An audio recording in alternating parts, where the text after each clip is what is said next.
Salam. Shalom. Selamat pagi, selamat datang ke rumah Tuhan, dan selamat datang di dalam hatinya Tuhan. Pada pagi hari ini kita mensyukuri pagi yang luar biasa. Saya percaya jemaat di tempat ini, hadir di tempat ini dengan dalam keadaan yang sehat. Amin. Amin. Mari kita bangkit berdiri, kita persiapkan penyembahan kita kepada Tuhan, karena Dia mencari penyembah-penyembah yang luar biasa. Tapi sebelumnya saya ingin bersaksi satu kesaksian yang luar biasa. Pada minggu ini, saya percaya semua karena kemurahan Tuhan. Minggu ini adalah minggu di mana saya sendiri, jujur saya penuh dengan kekhawatiran.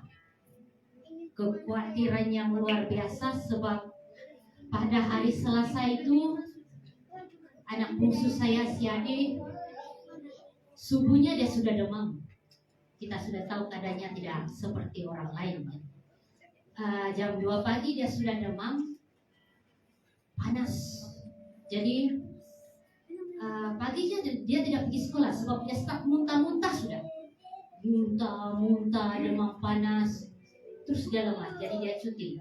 Tengah hari kami pergi hospital, dokter bagi dia beberapa obat, dan kami pulang. Kami setengah hari di klinik Pinang sana. Petang baru kami sampai rumah. Sampai rumah makan obat masih demam. Sampai besok paginya. Hari 3 bahkan bukan makin bagus, tambah berak-berak lagi. Jadi hari 3 tuh dengan saya bilang, Tuhan, saya mau kasih sedia lagu nih untuk ini minggu. Jadi saya khawatir, saya berpikir, saya dengan si adik lagi begitu, saya jaga dia, saya tetap cuti hari 3 tuh. Jadi waktu saya kasih sedia lagu dengan kekhawatiran yang sangat tinggi, saya tetap menyembah Tuhan dari jam 10 sampai tengah hari, kalau saya tidak silap. Saya tetap naikkan pujian penyembahan. Saya di luar, di dalam bilik, sebab dia masih lemas pada itu. Saya sempat kasih makan dia obat pagi-pagi. Jadi saya bilang, saya tidak boleh jadi ini Tuhan, saya makin khawatir ini. Kekhawatiran saya, berapa jam lagi dia akan sekolah pada Kamis, sebab MCT hanya 2 hari. Jadi saya bilang, Tuhan, saya makin khawatir. Satu yang saya ingat, minggu lepas tuh saya masuk sekolah minggu, saya ajar anak-anak sekolah minggu tentang mujizat Tuhan Yesus yang dia lakukan sebelum dia disalibkan. Ada 17 mujizat yang saya ajarkan di sekolah minggu, dan salah satu mujizat yang saya ajarkan adalah perempuan yang sakit pendarahan selama agak lama. Perempuan itu sakit pendarahan. Itu yang saya ingat. Saya masuk bilik, saya bilang sama si adik, kau percaya gak dengan mujizat Tuhan? Kita sudah belajar sekolah minggu tentang mujizat Tuhan. Kau percaya gak tuh perempuan sakit pendarahan? Dengan air mata saya tidak tahan sudah, sebab saya sangat khawatir pada masa itu. Kau percaya gak? Saya bilang, mari kita berdoa. Dengan iman kau dan iman saya, kita berdoa. Kau berdoa, Tuhan Yesus sembuhkan segala sel-sel yang tidak baik dalam diri kau. Kami berdoa dan melutut pada masa itu dengan kekhawatiran yang sangat tinggi. Dan selepas kami berdoa, saya tidak tahu, air mata saya sangat banyak keluar pada masa itu. Dengan 2 hari Tuhan. Selepas kami berdoa, petangnya tuh betul-betul mujizat Tuhan. Selesai berdoa 2-3 orang berkumpul di situ, aku ada. Adik Imani itu. Saya berkatakan kepada dia, petang hari itu dia start makan, dia punya berak-berak berhenti, demamnya berhenti. Jadi saya bilang, kemuliaan bagi Tuhan. Adik, besok kau boleh sekolah sudah. Sampai pada besok harinya dia tidak mengalami demam sudah. Jadi saya bilang, wih, betul-betul luar biasa nih pekerjaan-pekerjaan Tuhan yang dia lakukan. Saya bilang, saya percaya mujizat Tuhan tetap terjadi ke atas pribadi lepas pribadi kita. Seberapa kita tetap berseru kepada Dia, Tuhan perkatakan, aku setia. Aku tetap setia. Kuasanya tidak pernah berubah. Kuasanya tidak pernah berubah dulu, sekarang, dan selamanya. Jika Tuhan melakukan mujizat-mujizat yang banyak sebelum disiksa, saya percaya hari ini juga saudara-saudara di tempat ini ditolong oleh Tuhan. Seberapa pun banyak pergumulan, datang kepada Dia, berlutut kepada Dia, mujizatnya tetap berlaku sekarang dan selamanya, tidak pernah berubah. Kita boleh saja khawatir, tetapi Dia berkata, anakku, khawatir boleh, tapi itu jangan menghambat imanmu yang akan tetap percaya dengan mujizat. Terima kasih Tuhan. Rancangan-rancangan sungguh hidup. Rancangan-rancangan sungguh hebat. Hari ini dan selamanya. Terima kasih. Terima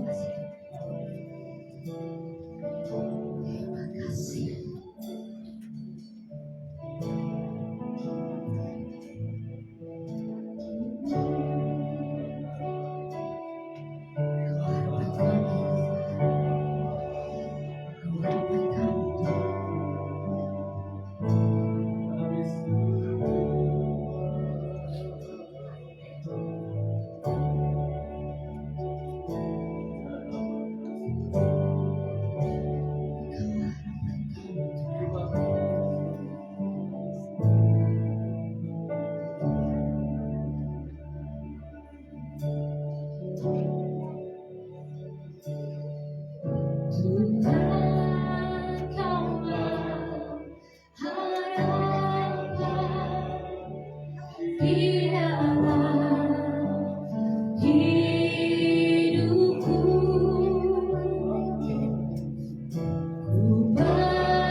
Kami kagum dengan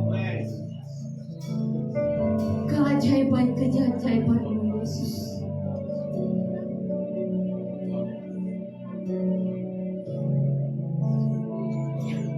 Kami mau beribadah kepada Engkau, Yesus.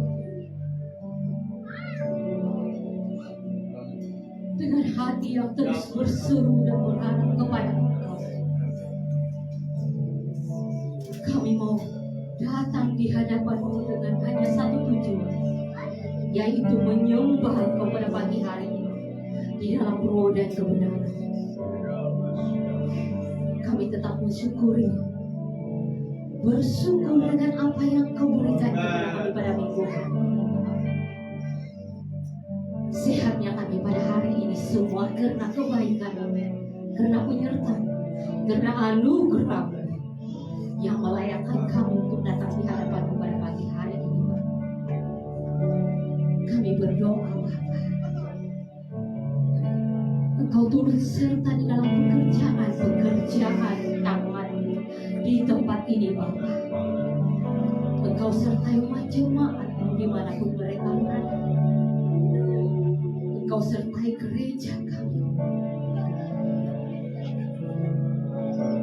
Engkau sertai semuanya, Bapa, dengan kuat dan gagahnya tangan menopang kami sampai pada hari. Terima kasih, Yesus. Terima kasih. Terima kasih. Terima kasih. Terima kasih. Dengan ucapan syukur kami, penyembahan kami di hadapan, kami alaskan hanya di dalam nama Tuhan Yesus, Allah dan Juru Selamat kami, Immanuel kami, yang percaya. Mari sama-sama katakan Amin.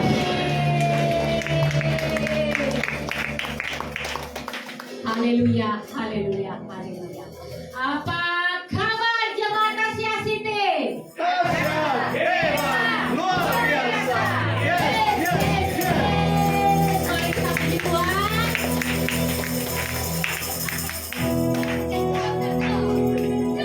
Kau terbesar dan mulia, ajaib semua perbuatanmu.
itu adalah kuasa yang Tuhan berikan kepada orang-orang yang percaya kepadanya. Yaitu mempunyai kuasa di dalam perkataannya, mempunyai kuasa di dalam perbuatannya. Itulah mujizat yang Tuhan berikan kepada orang percaya. Mari kita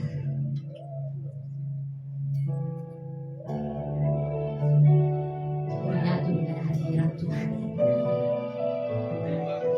Terima kasih Tuhan Yesus.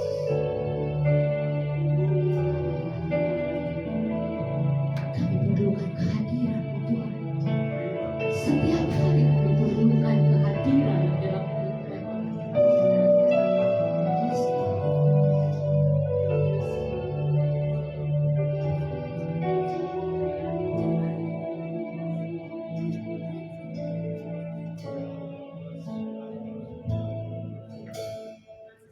jauh tak terselami Amen. oleh setiap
Terima kasih kami sudah memuji Engkau.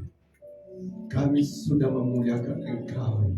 Dan firman-Mu berkata, inilah korban kami yang terbaik dan yang terbaik dari segalanya. Terima kasih Tuhan, kiranya Bapa, apa yang kami beri kepada Tuhan menyenangkan Tuhan, menjadi korban persembahan yang naik berbau harum di hadapan Tuhan. Terima kasih. Ruangan selanjutnya kami minta Roh Kudus memimpin kami sehingga dalam persekutuan belajar kebenaran firman kami Tuhan boleh mendapat sesuatu sehingga Bapa kehidupan kami akan mendapatkan jawaban. Baik itu Tuhan jawaban dalam kebutuhan, jawaban untuk selesai dari masalah dan lain sebagainya. Terima kasih Tuhan, bersama hamba berkata-kata dari awal hingga berakhirnya. Dalam nama Yesus kami berdoa. Amin.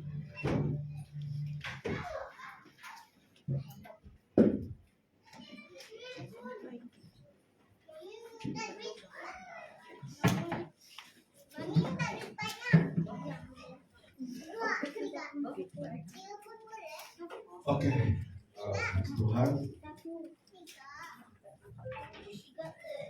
mari kita tenangkan hati kita jemaat dan kasih Tuhan, dan kita akan mendengar firman Tuhan bagian ini bersama-sama. Untuk itu saya ucapkan shalom, selamat pagi, dan selamat bersekutu dalam kasih dan anugerah Tuhan Yesus Kristus. Mari kita segera menyambung pembacaan firman Tuhan yang kita sudah dengar pada minggu yang lalu. Kita akan kembali membuka Alkitab bersama-sama jemaat, dan kita kembali akan melihat di dalam Kisah Rasul pasal yang ke-13 ayat 21 sampai ayat yang ke-22. Nah, untuk itu mari kita buat satu pengakuan terhadap firman Tuhan, karena inilah gerbang, inilah pintu bagaimana firman Tuhan itu boleh masuk di dalam hidup kita. Kita mengatakan iman, ya, iman terhadap firman Allah, terhadap perkataan Allah itu sangat penting dalam hidup kita. Karena itulah akan mencipta sesuatu. Oke. Yesaya 55 ayat 10 sampai 11, demikian bunyi firman Tuhan. Sebab seperti hujan dan salju turun dari langit dan tidak kembali ke situ, melainkan mengairi bumi, membuatnya subur dan menumbuhkan tumbuh-tumbuhan, memberikan benih kepada penabur dan roti kepada orang yang mau makan. Jemaat 2-3. Demikianlah firman-Ku yang keluar dari mulutku. Ia tidak akan kembali kepadaku dengan sia-sia, tetapi ia akan melaksanakan apa yang Ku kehendaki dan akan berhasil dalam apa yang Ku suruhkan kepadanya. Kita akan sambung di dalam membaca firman Tuhan minggu lalu, yaitu jemaat yang dikasih Tuhan. Kita lihat di dalam Kisah Rasul pasal yang ke-13 ayat 21 sampai ayat yang ke-22. Dikatakan begini, kemudian mereka meminta seorang raja, dan Allah memberikan kepada mereka Saul bin Kis dari suku Benyamin 40 tahun lamanya. Setelah Saul disingkirkan, Allah mengangkat Daud menjadi raja mereka. Tentang Daud, Allah telah menyatakan, aku akan mendapatkan Daud bin Isai, seorang yang berkenan. Ya, kata berkenan ini dalam bahasa Malaysia menyenangkan hati Tuhan. Seorang yang berkenan di hatiku dan melakukan segala kehendakku. Nah, jemaat yang dikasih Tuhan Yesus Kristus, sekali lagi bahwa pribadi daripada Daud ini sangat penting untuk kita pelajari, karena Alkitab mengatakan dia adalah seorang pribadi yang menjadi rujukannya bagi banyak anak-anak Tuhan bagaimana untuk membangun hidup yang menyenangkan hati Tuhan. Jadi Alkitab sengaja menghadirkan ini, saudara kasih Tuhan, karena bila melihat kehidupan Daud, maka dari sana kita belajar bahwa orang seperti inilah yang harus menjadi figur kita, yang harus menjadi teladan kita di dalam hal menyenangkan Tuhan. Kita akan masuk dalam bagian yang keempat tentang menyenangkan Tuhan dari tema yang kita angkat minggu lalu. Jadi masuk kepada bagian yang keempat ya, daripada pelajaran firman Tuhan tentang kata menyenangkan hati Tuhan. Kita paham semua bahwa kata senang itu artinya suka. Jadi saudara yang dikasih Tuhan, kalau Tuhan berkata kepada Daud, aku suka engkau, memang itu sesuatu yang istimewa dan perlu kita renungkan baik-baik. Karena bagaimana mungkin ya Tuhan yang Maha Kudus ya masih boleh menemukan manusia di bumi ini yang penuh dosa, tapi Tuhan berkata kepada orang ini, aku suka engkau ya, aku suka engkau. Nah, puji nama Tuhan Yesus Kristus. Mari kita melihat hari ini apa yang membuat Daud sehingga Tuhan menyukainya, Tuhan senang kepadanya, Tuhan berkenan kepadanya. Mari kita melihat dalam bagian ini dikatakan Daud menghargai pentingnya apa? Hidup di dalam apa? Perdamaian dengan sesama anak Tuhan. Sekali lagi, saudara yang dikasih Tuhan, Daud melihat bahwa hidup menghargai pentingnya hidup dalam perdamaian dengan saudara seiman, saudara-saudara, sangat-sangat apa? Penting. Nah, coba kita lihat di Mazmur 133 1 sampai 3 dikatakan begini.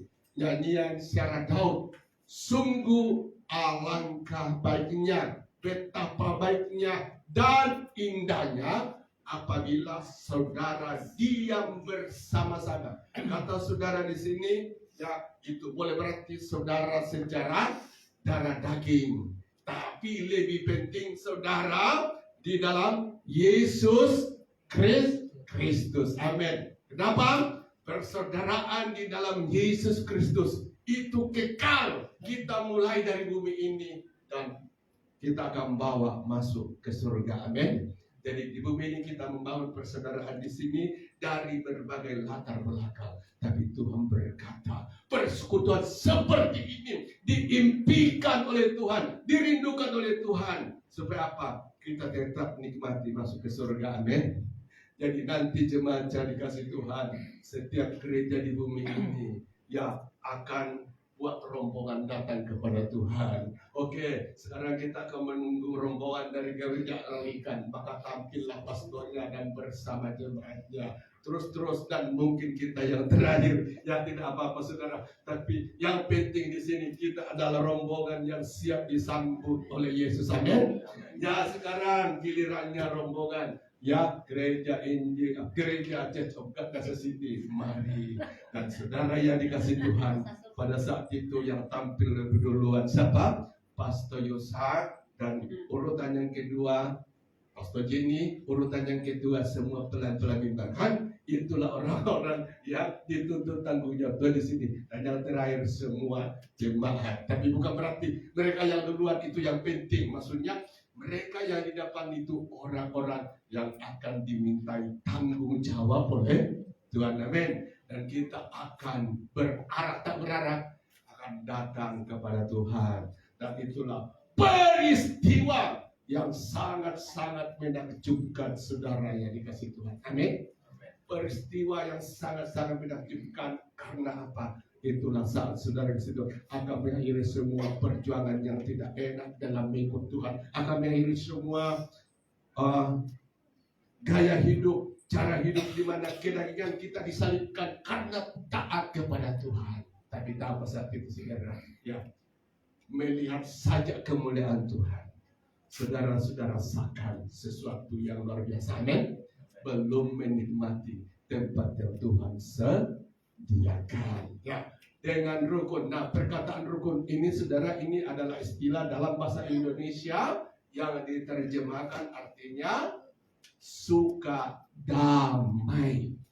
Jadi Alkitab mengatakan, sungguh alangkah baiknya, indahnya bila saudara diam bersama-sama dengan damai, kehidupan untuk selama-lamanya. Nah, jemaat yang dikasih Tuhan Yesus Kristus, sebagai orang-orang yang percaya di dalam Yesus Kristus, ya, hal tidak memiliki kebencian, hal tidak bermusuhan dengan orang saudara kasih Tuhan, itu salah satu yang dikehendaki Tuhan di dalam hidup kita. Kenapa saudara kasih Tuhan? Kita hidup di dunia yang penuh permusuhan. Betul atau tidak? Nah, kita sebagai anak-anak Tuhan dikatakan dalam Matius adalah pembawa damai. Amin. Ya. Berbahagialah orang yang membawa damai, karena mereka akan disebut apa?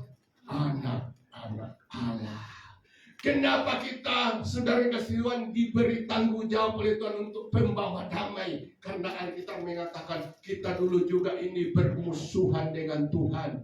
Bermusuhan dengan Tuhan, seterunya Tuhan, tapi sudah diperdamaikan melalui kematian anaknya di atas kayu salib, sehingga saudara dan saya dikatakan kita sudah berdamai dengan Allah. Dan kedamaian yang kita alami, ya, lewat pengorbanan Yesus Kristus, Alkitab mengatakan bukan berakhir di dalam hubungan kita dengan Tuhan saja, tapi juga harus terjadi kepada saudara seiman. Amin. Jadi saudara yang dikasih Tuhan Yesus, orang-orang yang sudah kenal Tuhan, mungkin tadinya bermusuhan dengan saudara, bermusuhan dengan ibu bapaknya, tapi kalau sudah diperdamaikan dengan Yesus, maka Alkitab mengatakan perdamaian juga itu harus dirasakan oleh orang-orang yang ada di sekelilingnya. Jadi saudara yang dikasih Tuhan, hal ini sangat ditekankan, sangat dipentingkan dalam hidup apa? Raja Daud, yaitu hidup di dalam perdamaian dengan saudara seiman di dalam Yesus. Kenapa saudara yang dikasih Tuhan? Kita lihat di ayat yang kedua, seperti minyak yang baik di atas kepala meleleh ke janggut dan meleleh ke janggut Harun, dan ke leher jubahnya seperti embun gunung Hermon yang turun ke atas gunung Sion. Sebab kesanalah Tuhan memberitakan berkat kehidupan. Untuk apa? Selama-lamanya. Nah, kenapa pentingnya kita membangun perdamaian? Ya, tanpa harus menikmati kebencian, permusuhan dengan orang lain. Alkitab mengatakan di ayat yang kedua, karena itu digambarkan saudara kasih Tuhan seperti minyak yang meleleh ke janggut Harun, ya, dan ke leher apa? Jubahnya. Tahu ke saudara yang dikasih Tuhan, minyak dalam Alkitab itu menggambarkan apa? Roh Kudus, itu yang pertama. Tapi minyak juga menggambarkan tentang berkat-berkat yang kita akan terima daripada Tuhan, otoritas, kuasa, dan lain sebagainya. Singkatnya saudara yang kasih Tuhan, ya, minyak yang meleleh di sini, minyak yang mengalir di sini dari ke janggut Harun dan ke leher jubahnya, itu berbicara berkat-berkat yang Tuhan akan anugerahkan, berikan dengan melimpah kepada orang-orang yang hidup di dalam perdamaian. Amin. Terus ayat yang ketiga dikatakan seperti gunung Hermon yang turun, embun gunung Hermon yang turun ke atas gunung Sion. Nah, saudara, di Palestina ada satu gunung namanya gunung Hermon. Gunung ini berembun, dan kalau gunung ini saudara kasih Tuhan, embun yang ada di atas gunung ini turun ke bawah tanah, maka tanah yang ada di sekitarnya akan menjadi apa? Subur, karena adanya embun daripada gunung tersebut. Jadi Alkitab kembali memberi satu gambaran bahwa orang yang suka berdamai itu saudara kasih Tuhan, ya, seperti gunung, ya Pak, gunung Hermon yang siap mengalirkan apa? Hal-hal yang baik. Ini berarti saudara kasih Tuhan di dalam ayat yang kedua dan yang ketiga mengatakan orang yang suka berdamai itu, Alkitab mengatakan saudara, orang yang suka yang hidup dalam kedamaian, Alkitab mengatakan orang itu pintu-pintu berkat surgawi akan apa? dinyatakan dalam hidupnya. Amin. Dan saudara kasih ingat, waktu perang dunia yang kedua, ada permusuhan, ada peperangan. Apa yang terjadi pada masa itu? Sesudah selesai perang dunia yang kedua, timbul kemiskinan, timbul kelaparan, dan banyak hal-hal yang menyakitkan, yang menyusahkan. Orang mengalami penderitaan yang tidak sedikit sesudah perang itu berakhir. Kenapa saudara? Inilah hasil daripada apa? Kebencian, permusuhan. Tapi ketika dibentuk namanya Pertubuhan Bangsa-Bangsa Bersatu, PBB, saudara kasih Tuhan, ya, di dalam persatuan ini, pertubuhan ini dikatakan setiap orang punya hak, punya kuasa terhadap negaranya, punya kedaulatan. Jadi jangan lagi diganggu, ya, jangan lagi dijajah, ya. Setiap orang punya hak, ya, terhadap negaranya sendiri. Jadi terbentuklah organisasi tersebut yang disebut Pertubuhan Bangsa-Bangsa PBB atau Perserikatan Bangsa-Bangsa. Tujuan utamanya mencegah jangan lagi ada peperangan atau kebencian. Karena apa? Peperangan akan melahirkan kebencian, dendam yang tiada putusnya. Dan kalau itu terjadi, maka sarang iblis di dalam setiap orang akan terbangun. Saudara yang dikasih Tuhan. Dan iblis tahu kalau orang dikuasai kebencian, maka pintu kutuk, pintu kemiskinan, pintu kekurangan akan masuk di dalam apa? Kehidupan. Tahu saudara, sesudah PBB dibentuk, apa yang terjadi? Dunia aman, ya. Negara Amerika muncul sebagai negara yang hebat. Dan banyak negara-negara yang tadinya menderita kemudian jadi negara yang hebat. Lewat apa? Perdamaian. Jadi saudara yang dikasih Tuhan, ya, inilah yang dirindukan Tuhan. Ada kedamaian. Bukankah Yesus waktu lahir disebutkan dalam Yesaya bahwa dia adalah Raja Damai? Amin. Saudara kasih Tuhan, Yesus adalah Raja Damai. Kerinduan Tuhan bahwa di bumi ini ada kedamaian di antara sesama. Lebih-lebih waktu kita di surga nanti. Tapi faktanya saudara kasih Tuhan, inilah musuh yang tak habis-habisnya kita hadapi, yaitu permusuhan, mendendam, dan lain-lain sebagainya. Tapi mari kita lihat hari ini, saudara yang kasih Tuhan, di dalam hidup Daud, dia ada kesempatan, dia ada alasan untuk mendendam kepada Saul, saudara kasih Tuhan, karena ada banyak perlakuan yang tidak baik daripada Saul, apalagi dia bertanya kepada dia. Kebencian beralasan untuk bertumpuk-tumpuk. Daud bangun di dalam hidupnya, tapi Daud, saudara yang kasih Tuhan, ya, siap menyalibkan dagingnya dan menaati Tuhan. Jadi hidup di dalam apa? Perdamaian. Karena Alkitab mengatakan sekali lagi, orang yang suka damai saudara, ya hidupnya pasti diberkati oleh Tuhan. Kita lihat, ya, hidupnya pasti diberkati oleh Tuhan. Nah, mari kita lihat yang kedua saudara, bagaimana Daud menyenangkan Tuhan. Bukan saja dia membangun perdamaian, tapi kita masuk bagian yang kedua.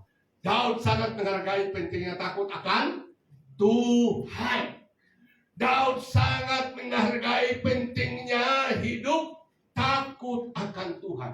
Nah, kata takut akan Tuhan dalam Alkitab saudara, itu diterjemahkan artinya orang itu hormat, kagum, dan menaati Tuhan. Bukan takut seperti kita takut kepada iblis, takut kepada apa, hantu, dan lain-lain. Kata takut itu artinya ada rasa kagum, rasa hormat, rasa memuliakan Allah, dan rasa, ya, ingin menaati Tuhan.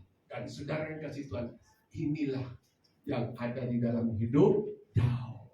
Inilah yang diperhatikan, inilah yang ditekankan Daud. Nah, kita lihat ayatnya, Mazmur 34 ayat 12.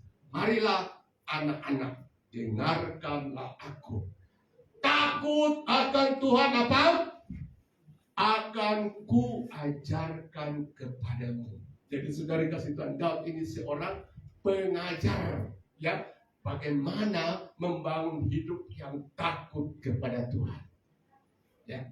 Daud seorang pengajar bagaimana membangun hidup yang takut kepada Tuhan. Kenapa Daud, saudara yang dikasihi Tuhan, menjadi pengajar orang yang takut kepada Tuhan? Sebab hal itu ada di dalam hidupnya. Amin. Saya tidak boleh mengajar sesuatu kepada jemaat kalau itu tidak ada di dalam hidup saya. Saya akan mengajar jemaat, ya, bagaimana bertumbuh di dalam Tuhan, bagaimana berkembang, ya, di dalam Tuhan, saudara kasih, sesuai pengalaman saya dengan Tuhan. Ya, jadi sejauh saya berjalan dengan Tuhan, itulah yang aku kasih berikan kepada jemaat. Nah, seperti itu Daud, saudara kasih Tuhan. Daud dikatakan hidupnya takut kepada Allah, dan Daud tahu bahwa hidup seperti ini bukan berakhir di hidupnya, tapi perlu diberikan kepada apa? Orang lain. Nah, mari kita lihat, saudara kasih Tuhan, kenapa hidup takut kepada Allah ini sangat-sangat penting di dalam hidup kita. Dan ini ditekankan di dalam apa? Kehidupan Raja Daud. Mari kita lihat, ada 7 berkat Tuhan yang Tuhan janjikan kepada orang yang takut akan Tuhan. Amin.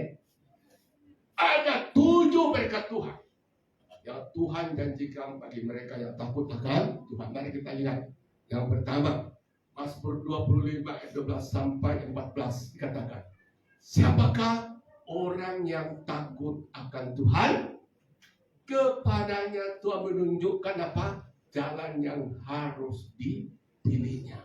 Ternyata jemaat yang kasih Tuhan, orang yang takut kepada Tuhan, saudara yang kasih Tuhan, dia ada dalam tuntunan Tuhan. Amin. Saudara, ya, dia ada dalam tuntunan Tuhan saat memutuskan sesuatu untuk apa? Mengerjakannya.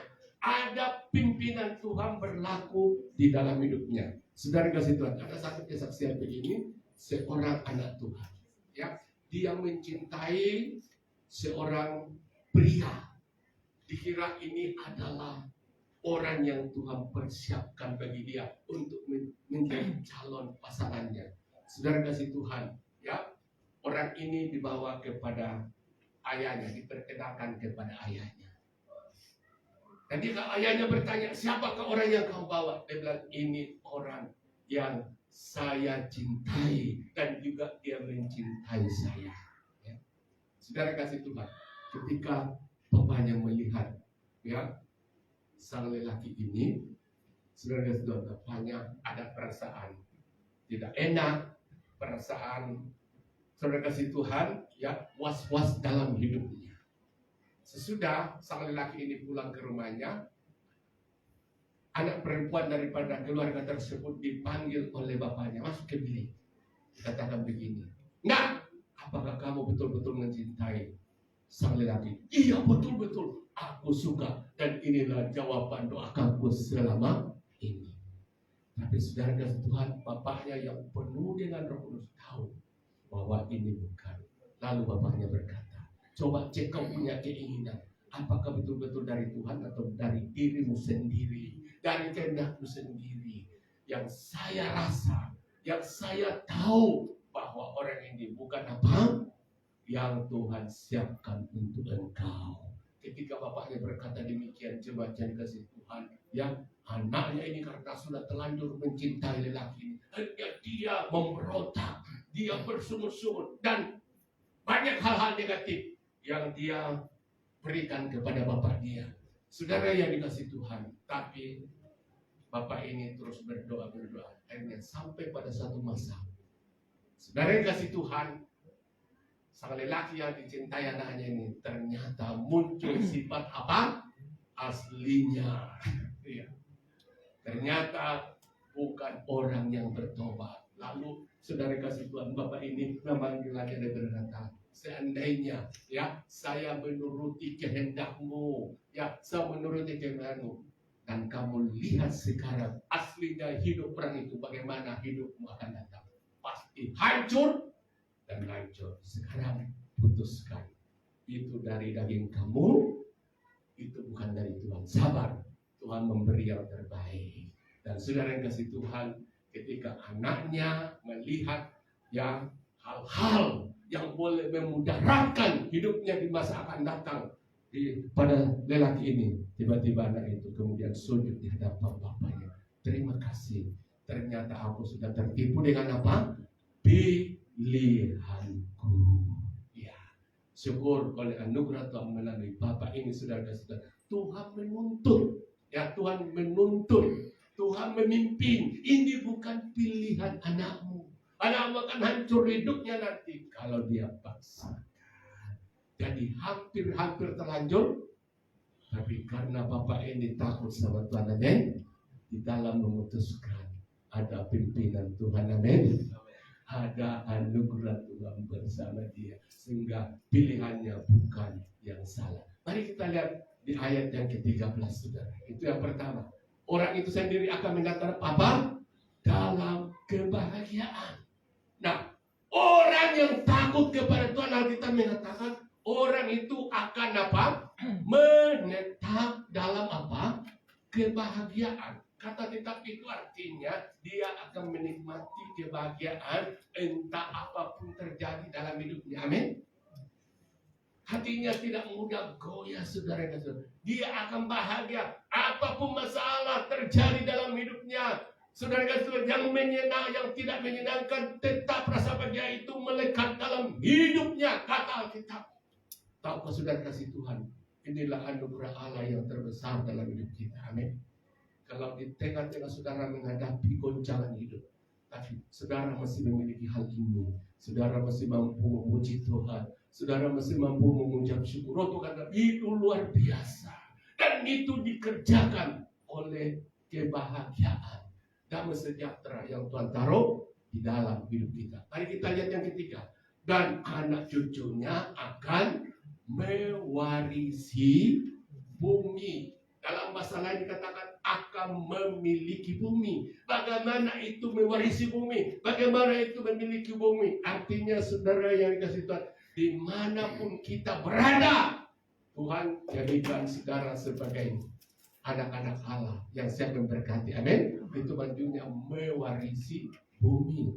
Kalau saudara kasih Tuhan, anak kita dipanggil jadi dokter, dia akan menjadi orang-orang yang akan membawa berkat kepada pasien-pasiennya. Amin. Kalau anak kita dipanggil sebagai seorang bisnis, saudara, dia akan menjadi orang yang berkuasa untuk saudara kasih Tuhan membawa orang-orang yang hidupnya berada di dalam masalah sehingga melihat masa depan yang baik. Singkatnya saudara, mewarisi bumi ini artinya dimanapun saudara berada, ya saudara akan menjadi berkat bagi orang lain. Bukankah itu hal yang luar biasa? Amin. Tidak ada saudara kasih Tuhan hidup yang paling menyenangkan hati Tuhan adalah ketika saudara yang kasih Tuhan hidup memberkati orang lain. Amin.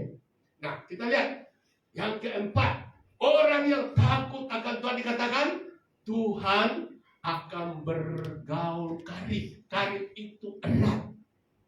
Wah, luar biasa saudara. Orang yang takut kepada Tuhan, dia akan bergaul karib dengan Tuhan. Tahukah saudara kasih Tuhan di kitab Kejadian, orang satu-satunya dikatakan kita bergaul dengan Allah. Siapa apa? Namanya Nuh. Amin. Nuh dikatakan orang satu-satunya yang ditemukan Allah yang bergaul dengan Allah. Rupanya saudara yang dikasih Tuhan, tidak semua orang boleh bergaul dengan Allah, tapi hanya orang-orang yang hidup takut dengan Allah. Orang itulah yang diam bersama Allah setiap saat. Tahu ya, di bagian lain Alkitab mengatakan Daud ini disertai ya oleh Tuhan. Dia bersama Tuhan setiap saat. Nah, oleh karena dia bersama Tuhan setiap saat, maka di dalam hidupnya ada kuasa, ada kekuatan. Bahkan di usia muda pun ketika berhadapan dengan singa ya yang ganas di padang tempat dia mengembalakan kambing domba jemaatnya dikasih Tuhan. Di situ Alkitab mengatakan singa pun tidak boleh memakan Daud.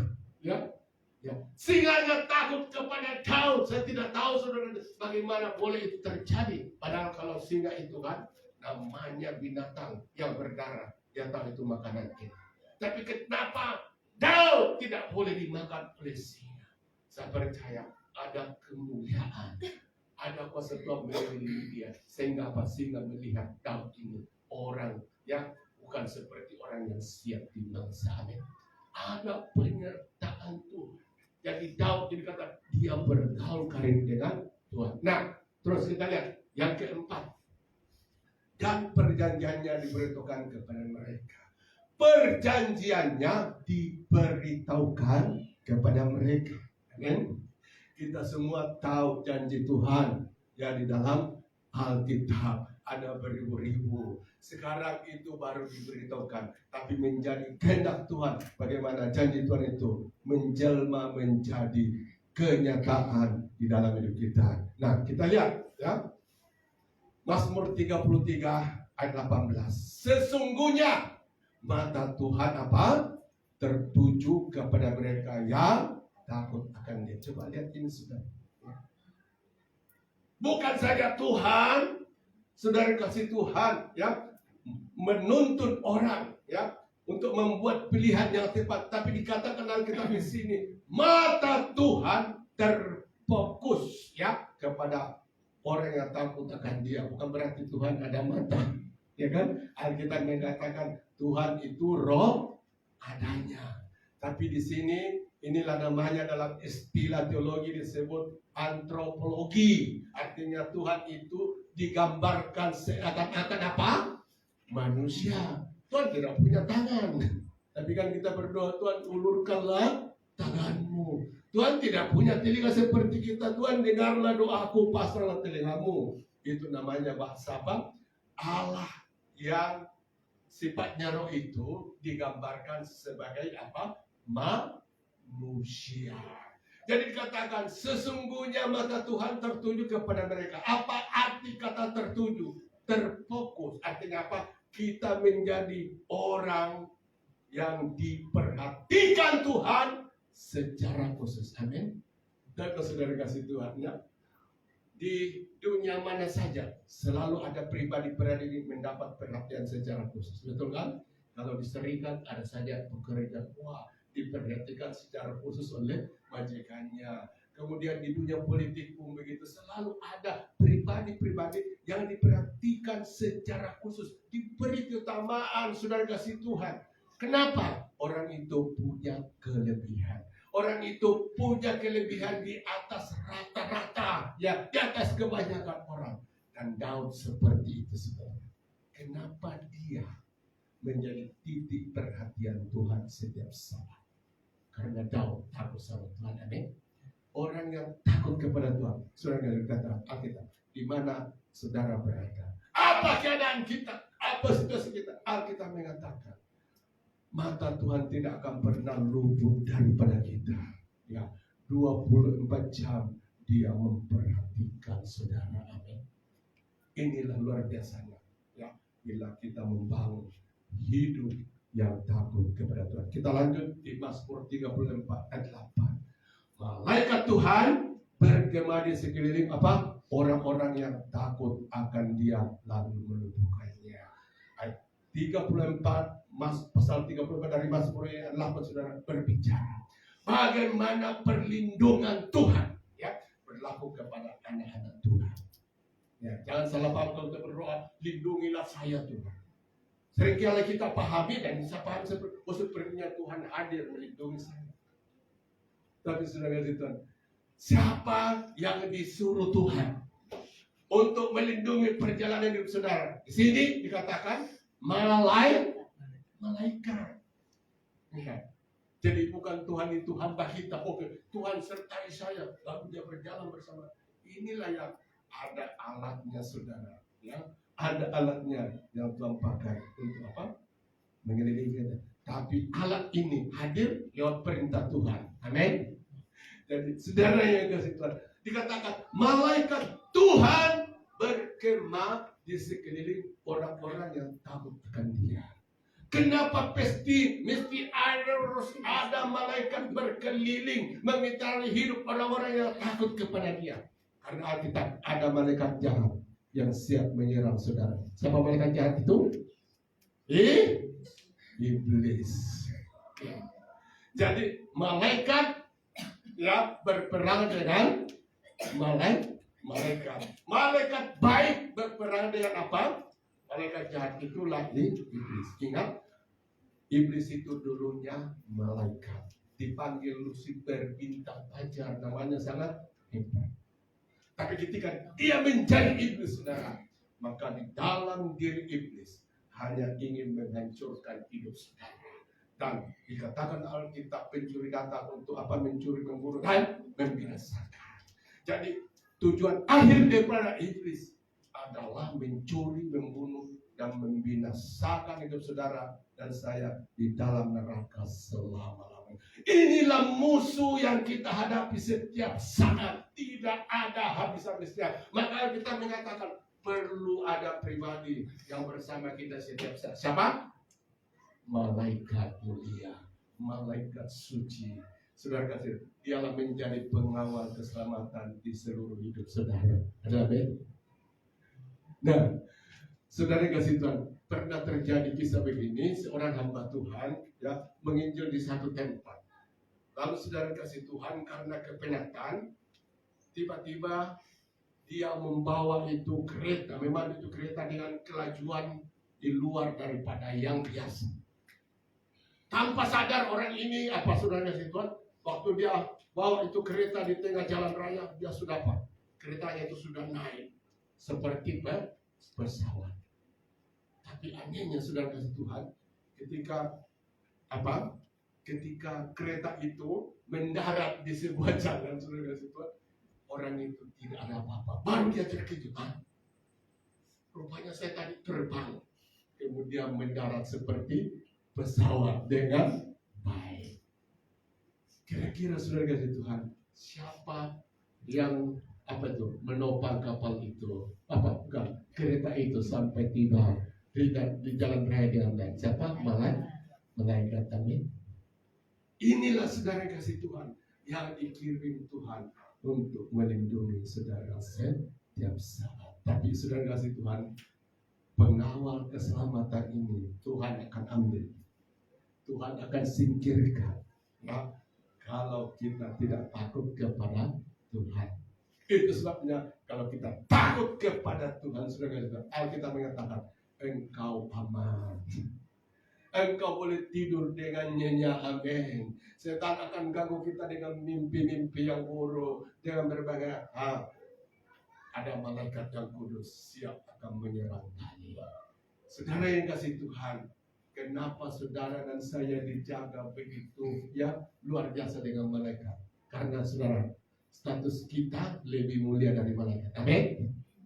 Ya, saudara, luar biasanya lewat kematian Yesus di kayu salib, saudara yang hina dan tidak berarti ini menjadi orang mulia daripada malaikat.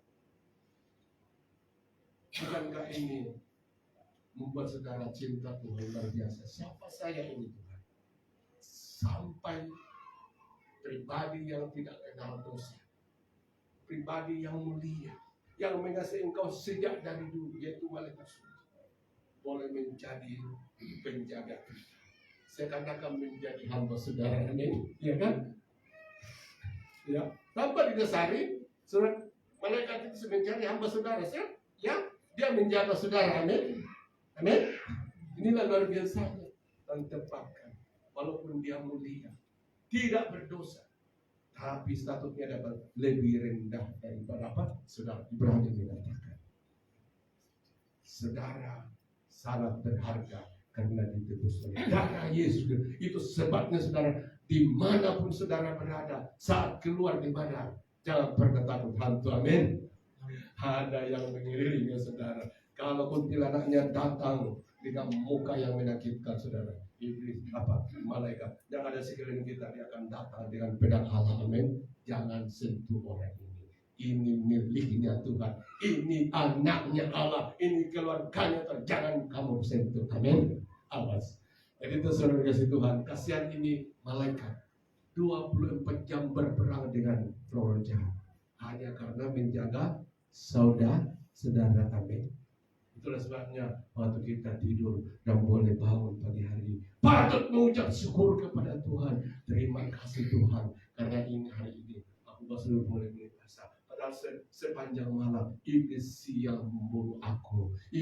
siap menyerang aku, menghabisi hidupku. Tapi hari ini jika aku masih boleh bangun, itu karena anugerah-Mu. Amin. Puji Tuhan. Terlalu besar anugerah kemurahan Tuhan di dalam hidup kita. Itu sebabnya saudara kasih Tuhan, kita tidak akan pernah membalas kebaikan Tuhan. Tapi ketika saudara dan saya menaikkan pujian kepada Tuhan, apalagi tahu datang beribadah seperti pagi hari ini, setidaknya itu menyenangkan hati Tuhan. Inilah pribadi yang menghargai kebaikanku. Amin. Inilah pribadi yang tahu menghargai kebaikanku. Puji Tuhan. Mari kita lihat dalam Mazmur 34:8. Takut akan Tuhan, hai orang-orang yang kudus, sebab tidak berkekurangan apa? Orang yang takut, ini berkat yang ketujuh saudara. Orang yang takut kepada Tuhan tidak akan berkekurangan. Artinya apa? Ada dalam pemeliharaan Tuhan. Amin. Kita baru mendengar kesaksian ibu tadi. Ya, Tuhan izinkan anaknya berada sakit, tapi pada masa yang sama dia sedang menceritakan mujizat Tuhan. Amin. Tuhan katakan, ini masanya Ibu LC. Jangan hanya kamu tahu bahwa Tuhan itu melakukan mujizat itu luar biasa. Saya izinkan anakmu sakit, alami kuasa aku. Amin. Dan ketika dia berdoa, barulah apa yang dia ajarkan benar-benar dia alami dalam hidupnya. Amin.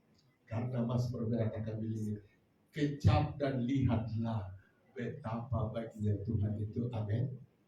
Jadi kerinduan Tuhan di dalam hidup kita, saudara kasih Tuhan, ya, tidak cukup kita paham bahwa dia baik, tapi siap alami kebaikannya. Amin.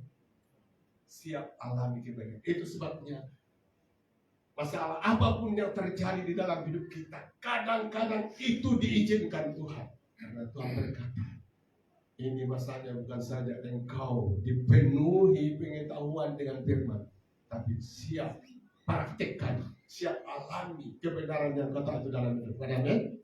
Jadi puji Tuhan, kalau kita kekurangan dan berkata, ini masanya kau melihat ke depan. Kalau kita sakit, Tuhan berkata, ini masanya kau lihat kesembuhan. Kalau kita dalam keputusan satu, ini masanya kau lihat pengharapan. Ya, aku Allah yang baik. Kejaplah, rasakan, dan jangan hanya penuhi otak kita dengan pengetahuan bahwa dia baik. Oke, puji nama Tuhan. Mari kita lihat yang ketiga, saudara. Ya, apa yang menarik daripada hidup Daud ini yang sangat memberkati kita.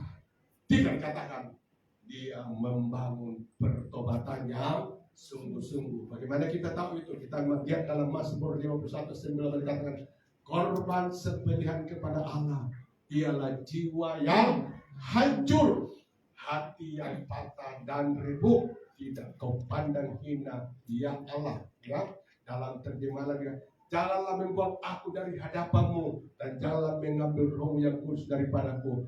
Bangkitlah kembali padaku pikiran, karena selamat daripadamu, dan lengkapilah aku dengan roh yang rela. Saudara kasih Tuhan, kalau memperhatikan ayat ini, dia berlatar belakang saat Daud jatuh dalam dosa apa? Perzinahan. Dengan siapa? Dengan Batseba, saudara. Dia jatuh dalam dosa perzinahan, dan Daud tahu betul bahwa apa yang dia lakukan ini kenikmatan sesaat, tapi siap akan menghancurkan seluruh hidupnya. Dan salah satu yang ditakutkan, dikatakan, jangan ambil rohmu dari aku, karena roh yang engkau taruh di dalam hidupku, roh itulah membuat aku ada kuasa. Roh itulah melakukan perkara-perkara besar di dalam hidupku. Roh itulah mengubah hidupku sehingga aku mengalami hal-hal yang baik daripada engkau. Sekarang Bapa, jangan ambil. Jangan ambil. Tahu saudara kasih Tuhan, ada seorang yang sangat luar biasa karena dipenuhi Roh Kudus di dalam kitab Hakinan, namanya siapa? Simson. Orang ini hebat dalam segala perkara. Tapi Alkitab mengatakan dia ditinggalkan oleh Roh Allah. Kenapa Roh Allah tinggalkan dia? Sebab apa? Dia hidup di dalam perkara yang tidak menyenangkan Tuhan, yang mendukakan Roh Kudus itu. Saudara Tuhan menguasai hidupnya sehingga roh Allah apa? Jauh dari dia. Tapi hari ini kita lihat, saudara, tahu rasanya, ya, tahu apa akibatnya bila roh Allah meninggalkan dia karena dosa yang dia buat. Untuk itu dikatakan di sini, ya, korban sembilan kepada Allah ialah jiwa yang hancur, hati yang patah darimu. Ini menggambarkan apa? Pertobatan yang sungguh-sungguh daripada apa? Raja Daud, saudara. Ya. Ini pertobatan yang sungguh-sungguh dari Raja Daud. Dan inilah yang dilihat Allah. Ternyata orang ini, walaupun dia jatuh dalam dosa, tapi dia tidak hidup di dalam dosa.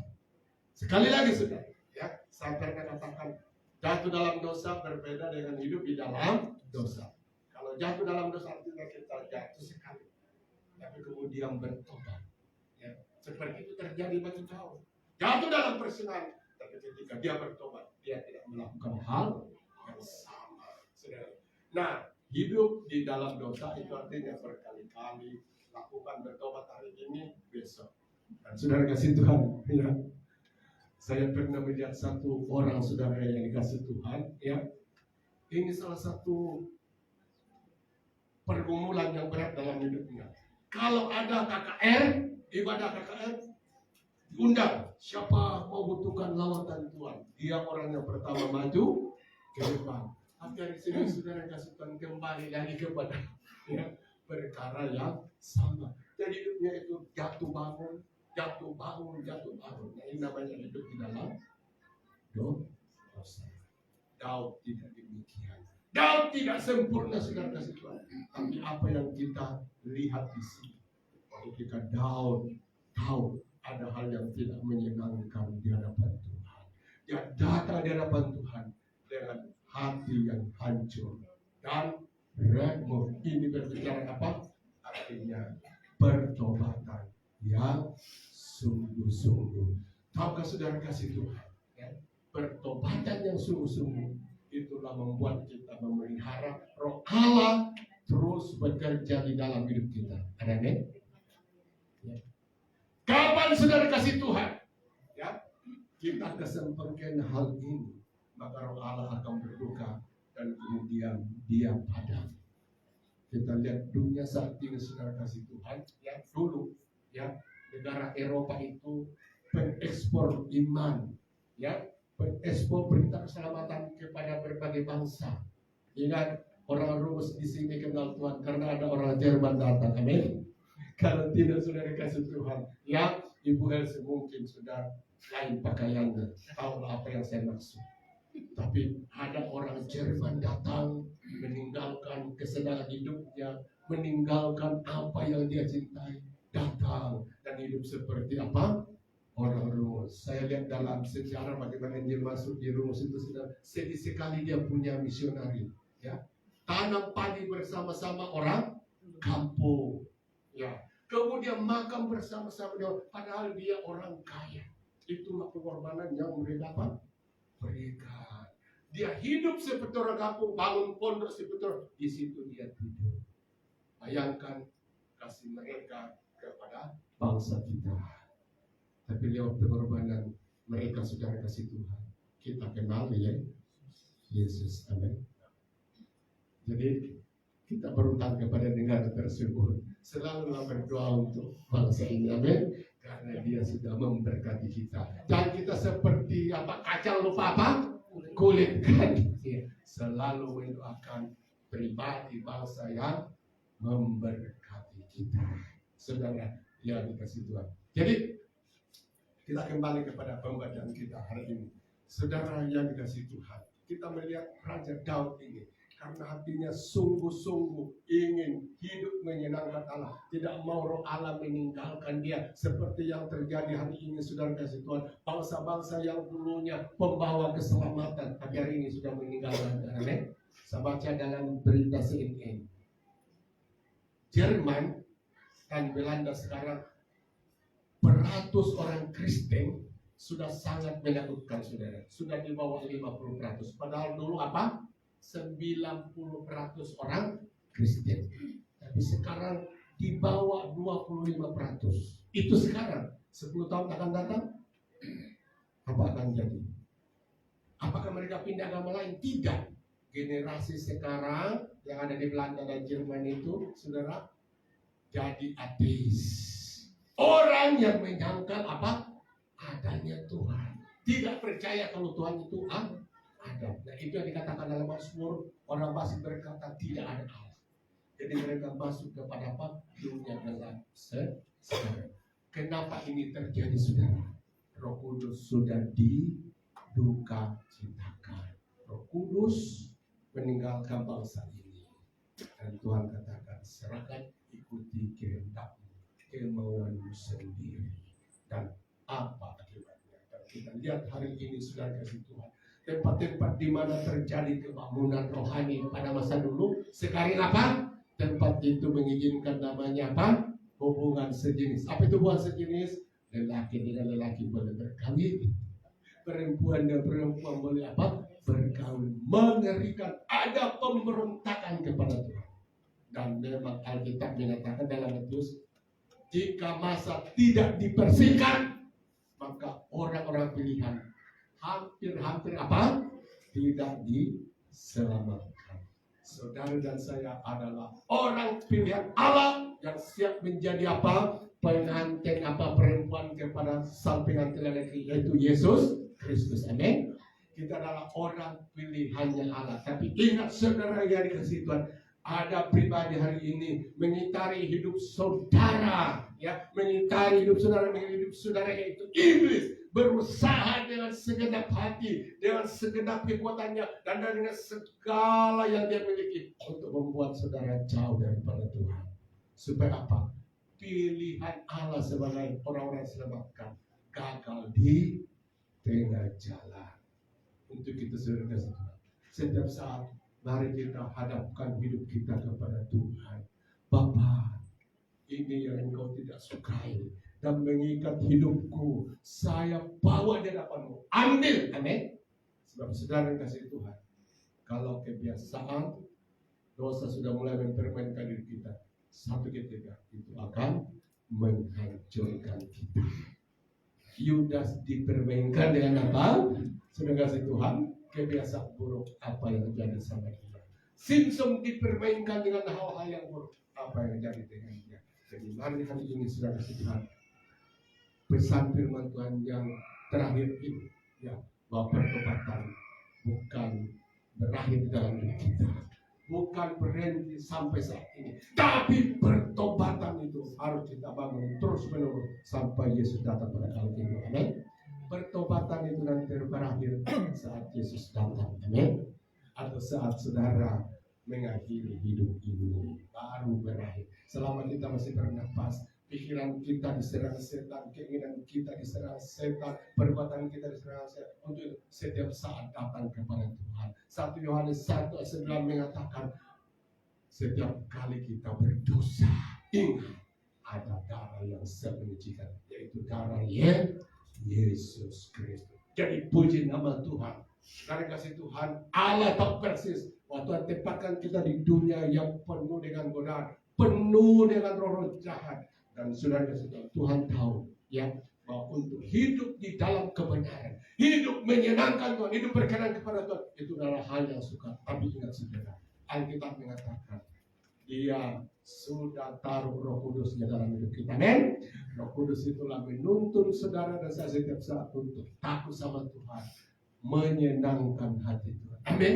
Jadi tidak ada alasan untuk berhenti di dalam apa yang tidak menyenangkan Tuhan. Kita harus berjuang karena Roh Kudus akan menuntun kita kepada jalan yang benar, sehingga saudara dan saya menjadi pribadi yang dikatakan oleh kitab serupa dan segambar dengan Yesus. Bukan lagi Yusuf yang muncul, tapi hanya Yesus. Amin. Itulah kerinduan Tuhan yang terbesar di dalam hidup kita.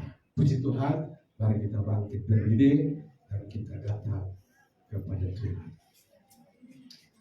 Terima kasih Tuhan Yesus. Haleluya. Mari kita kembali sembah ke depan dan kita nyanyikan satu pujian yang biasa saja. Tuhanku mau menyenangkan.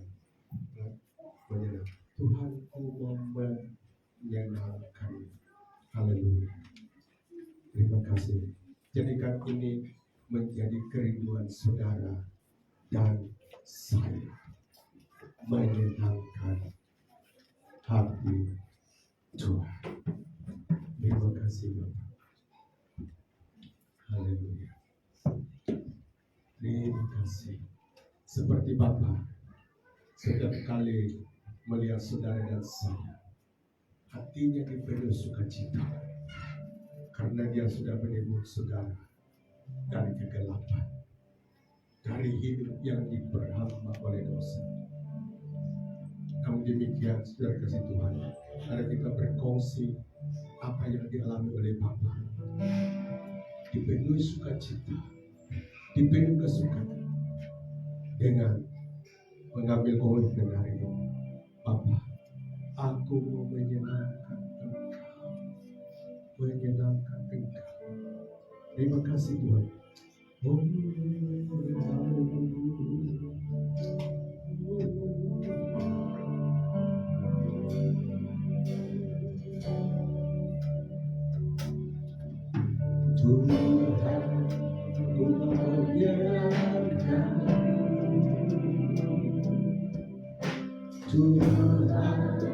bantulah hati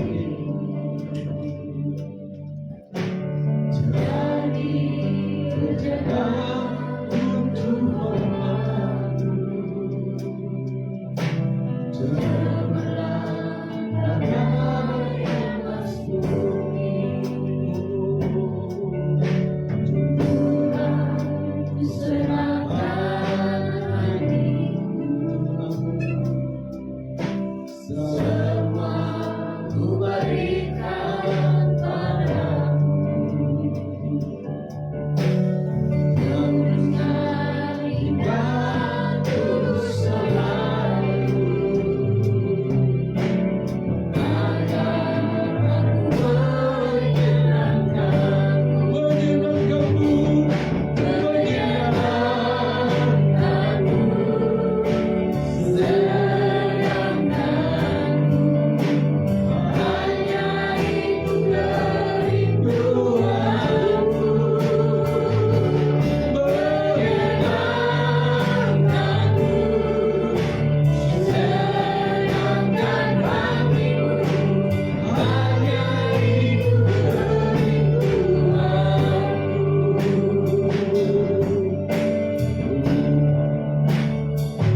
hanya dipilih Tuhan untuk menyenangkan Dia.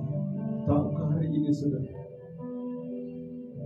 berapa banyak hati Tuhan kecewa, sementara banyak anak Tuhan menikmati kebaikan, tapi menyembah bagi Dia dilupakan, dianggap sepele. Tahukah saudara kasih Tuhan, bagaimana sakitnya hati Tuhan ketika ada orang di rumah, sementara saudara di sini menyembah. Ketika ada orang di luar sana melakukan apa yang membuat saya, tapi saudara kasih Tuhan, hatinya dihiburkan karena Anda, saudara dan saya ada di tempat menyembah, memuliakan. Terima kasih, terima kasih. Mari bangun, mari pertahankan hidup ini, karena setan akan merebut hidup saudara supaya hidup menyenangkan Allah. Jangan pernah terjadi. Mari coba cari Tuhan. Engkau yang ada di ruangan, engkau yang ada di ruangan hari ini, buat satu komitmen kepada Bapa. Tuhan, Tuhan, Tuhan, aku mau hidupku membuat Engkau tersenyum seperti sama.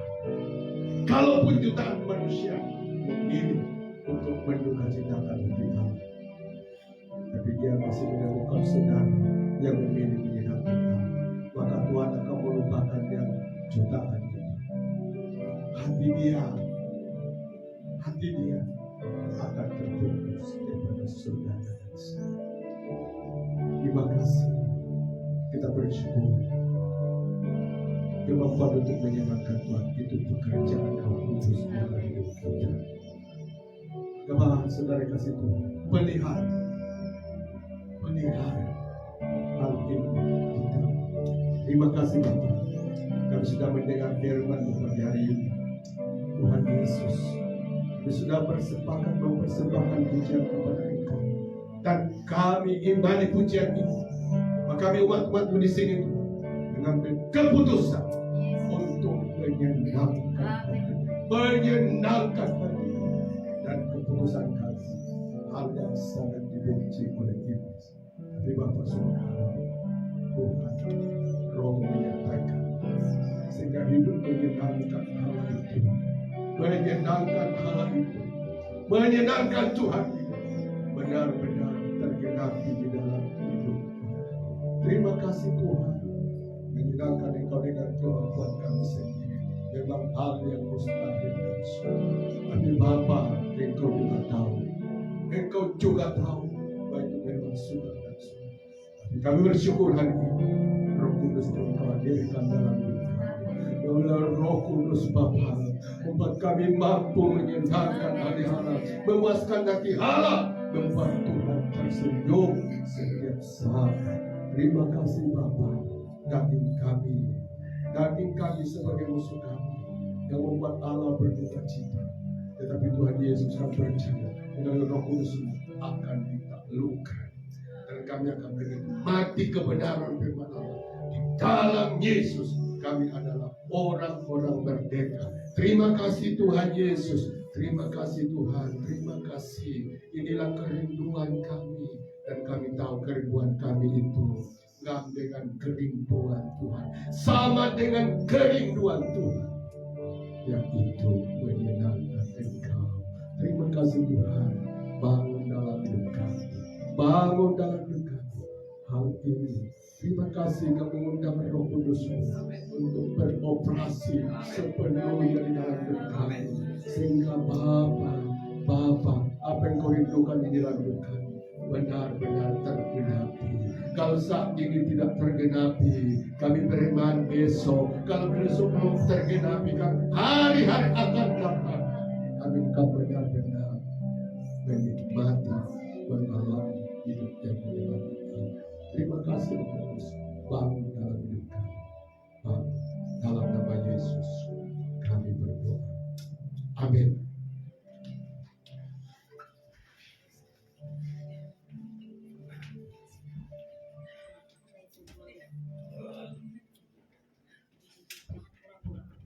Puji Tuhan, kita sudah dikuatkan dengan firman Tuhan pada pagi hari ini.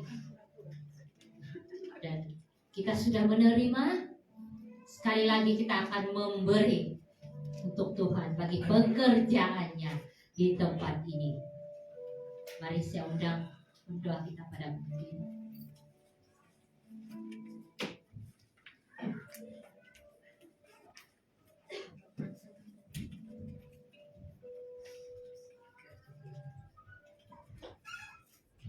Mari kita berdoa.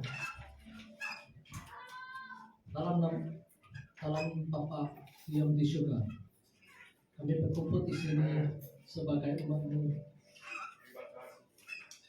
Berterima kasih, bersyukur atas kasih karunia-Mu yang melimpah untuk Tuhan Yesus Kristus, Juru Selamat kami, untuk Roh Kudus yang senantiasa membimbing kami.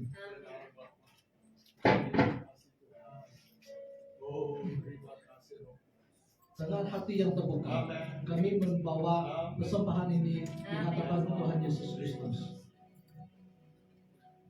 Terimalah bukan saja dari keuangan yang kami berikan, tetapi seluruh hidup kami.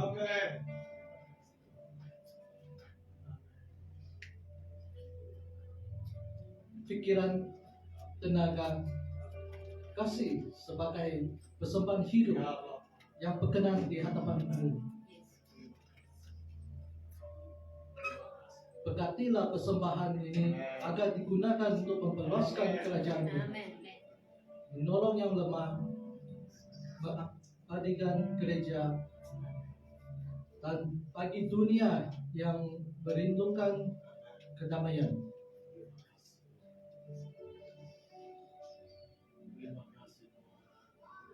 Dan juga ampunilah kami kalau kami seringkali mengukur nilai diri dengan apa yang kami miliki, dan bukan dengan kasih yang tiada syarat. Tuhan, ajarlah kami agar memberi dengan sukacita seperti Engkau memberikan putra-Mu bagi kami. Tuhan, teguhkan iman kami, satu hatikan kami dalam pelayanan, dan bimbing langkah gereja agar menjadikan terang di tengah kegelapan. Dalam nama Bapa, Anak, dan Roh Kudus, ucap syukur dan berdoa. Amin.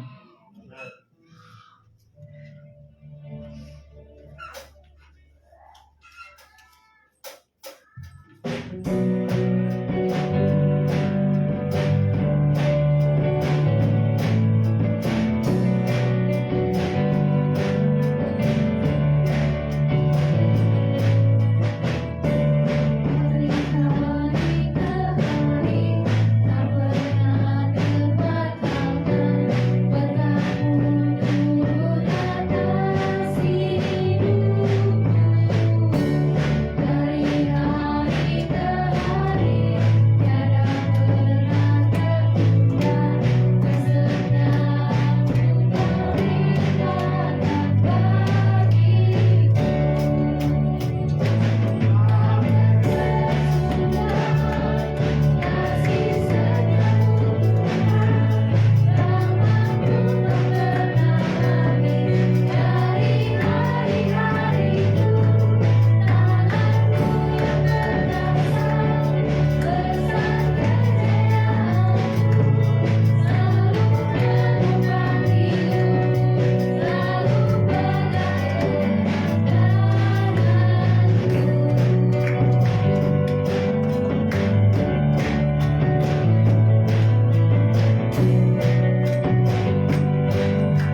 Mari kita berdiri sekali lagi jemaat dan kita akan tutup ibadah kita dalam doa.